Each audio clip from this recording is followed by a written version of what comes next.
শিলচরে booth সভাপতির পরিচয়ে প্রতারণা, ৬২ জন মহিলার কাছ থেকে ১.৫ লক্ষাধিক টাকা হাতিয়ে নেওয়ার অভিযোগ। শিলচরের সরকারি প্রকল্প পাইয়ে দেওয়ার নাম করে প্রতারণার অভিযোগ উঠেছে শম্ভু দাস নামে এক ব্যক্তির বিরুদ্ধে। অভিযোগ অনুযায়ী নিজেকে বিজেপির শিলচর ১৭ নম্বর ওয়ার্ডের বুথ সভাপতির পরিচয় দিয়ে তিনি প্রায় ৬২ জন দরিদ্র মহিলার কাছ থেকে ১.৫ লক্ষাধিক টাকা আদায় করেছেন। গত ১ বছর ধরে মেহেরপুর কোঅপারেটিভ, আলিটিকোর, কাঁঠাল রোড, পাঁচগড়ি ও মতিনগর এলাকার মহিলাদের অরুণোদয় সরকারি শৌচালয় ও প্রধানমন্ত্রী আবাস যোজনা পাইয়ে দেওয়ার প্রতিশ্রুতি দিয়ে টাকা নেন বলে অভিযোগ। আবাস যোজনার জন্য ১০,০০০, শৌচালয়ের জন্য ৫,০০০ এবং অরুণোদয়ের জন্য ২,০০০ টাকা করে নেওয়া হয় বলে জানান ভুক্তভোগীরা।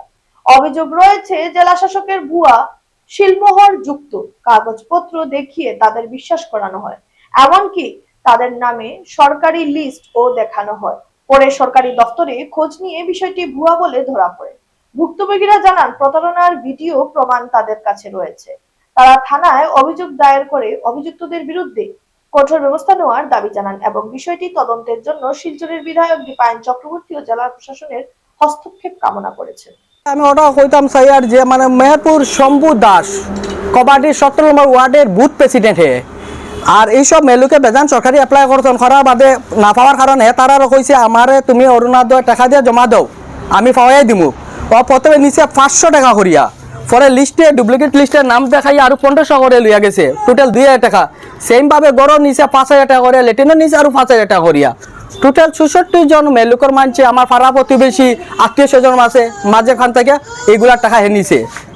নেওয়ার পরে ২ নম্বর আরেকটা মাত হইলো হে যে ওইরকম ফর্ম দিয়ে আইয়া যে টাকাটা আত্মসাৎ করছে, এটা ফর্ম হচ্ছে ডিসি স্যার শিল মারা অরিজিনাল সিল। এইসব সিল কই পাইলো? আর এইরকম যে প্রতারণার যে শিকার করার মানুষরে আমি তো কিছু চিন্তা দ্বারা করে পাইয়ান না। এইসব পাওয়ার তারা খেয়ে দিল। আর কিরকম ডিসি স্যার শিল মারে এইসব টাকা যে আত্মসাৎ করে তার উপরে আইন মতো লিগেল অ্যাকশনটা লও। আত্মীয় জন মানুষের মাঝে ১.৫ লাখ টাকা নিছে। অনুরোধ রইল আমার যে শিলচর দীপায়ন এমএলএ স্যারের কাছে যে ওটা জানাইতাম স্যার যে এইরকম ৭০ নম্বর ওয়ার্ডের বুথ প্রেসিডেন্ট রাখিয়া তাই যে এইরকম যে প্রতারণা করলা, যে মানে অরুণোদয় দিয়ে বা হইয়া টাকা নিলা, গড়ের টাকা নিলা, সপ্তাহের যে তাই টাকা নিলা নিয়া যে কিচ্ছু হইল না। তাই তো এমএলএ সাহেবর তো একবারে মানে যেন মাতিলে হয় না, এমএলএ সাহেব দিবা কইছেন এইরকম এমএলএ স্যারের নাম ধরে তাই তো এমএলএ স্যারটাও বদনাম করডা। কারণ স্যারের কাছে কই আর যে ওটাও তার উপরে স্যার আপনি লিগেল অ্যাকশন লইন। আর আমরা যে আগে ৭০ নম্বর ওয়ার্ডের যে সুজিত দাস যে আরেকটা যে ছেলে, আমরা ১৭ ওয়ার্ডের বুথ প্রেসিডেন্ট, খুব ভালো মানুষ আসলো। বিভিন্ন আগে সরকারি প্রকল্প পাওয়াই দিছে, কিন্তু মানুষের দান থেকে একটা টাকা এবারটাই লইছে না। স্যারটা কইব মানুষের আপনার ১৭ নম্বর ওয়ার্ডের বুথ প্রেসিডেন্ট মানে ওটা আপনার লাভ হইব। আর আমরা এখন যাতে এই যে মহিলা যেরকম মানে টাকাটা পাইন ওটা আপনি সুব্যবস্থা করে তারা দেওয়াও।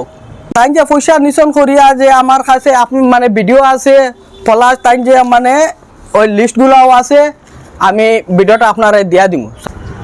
যে আমরা যোগাযোগ করতাম আজ গত রমজান মাসে তাই টাকা নিছন, আজ এক রমজান লাস্ট পর্যন্ত লাস্ট ডেট দিলেও ১০ তারিখ টাকা পাইবার কথা। এই ১০ তারিখ তাই যে লিস্ট দিছন, এই লিস্টের মধ্যে তো তারা কেউ নামও আইছে না, খাইছন না। আর ওই দেখা প্রথমবারে যেটা লিস্ট টাইম দিছে এন্ডেলমেন্ট নম্বর সরকারিগুলো তাই কিলা বানায় তারা তান্তে যে টাকাটা নিলা সবার মানুষের ফোন নম্বর সব তো আছে, তাই এইরকম কিলা লাগে মানুষের দোকাবাজি বানায় যে এইরকম টাকাতে তাই লুটিলা। আমি নিয়াবিচারণ কই আর আমি কই আর আমার যে কাটল পয়েন্ট, মেহেরপুর, পাঁচগড়ি, আলিটকর এই যে সব মানুষের কাছ থেকে যে তাই যে বিভিন্ন মানুষের বেজান টাকা লই এরকম যে মানে ঠগাইয়া মানুষের টাকা নিছেন, আমি কই আর যে আমরা যে বুলের শিকার হইছি আর বাকি যারা কেউ জানে বুলের শিকার না হয়, এর লাগে আমরা প্রেস মিটের সামনে আবার বাধ্য হইছি। এই কারণে আর তার আইন মতো কিরকম শাস্তি দেওয়া লাগে ওটা আপনারা শাস্তি দেন, ডিফেন্স সাইডে কই। আর এটা কালকে আমি শিলচর আঙ্গের থানা তার উপরে শম্ভু দাসের উপরে এফআইআর একটা দাখিল করবো। আর প্লাস এসপি স্যার, ডিসি স্যারের কাছে আমি চিঠি দিয়া দিমু। আর লগে আমি শিলর কাগজটা দিয়া দিমু যে এই শিলর কাগজটা কিরকম পাইলা, কিরকম ডিসি আর সিল মারে ওটা সাডে ডিসি ওটা ইনকোয়ারি করুন আপনি।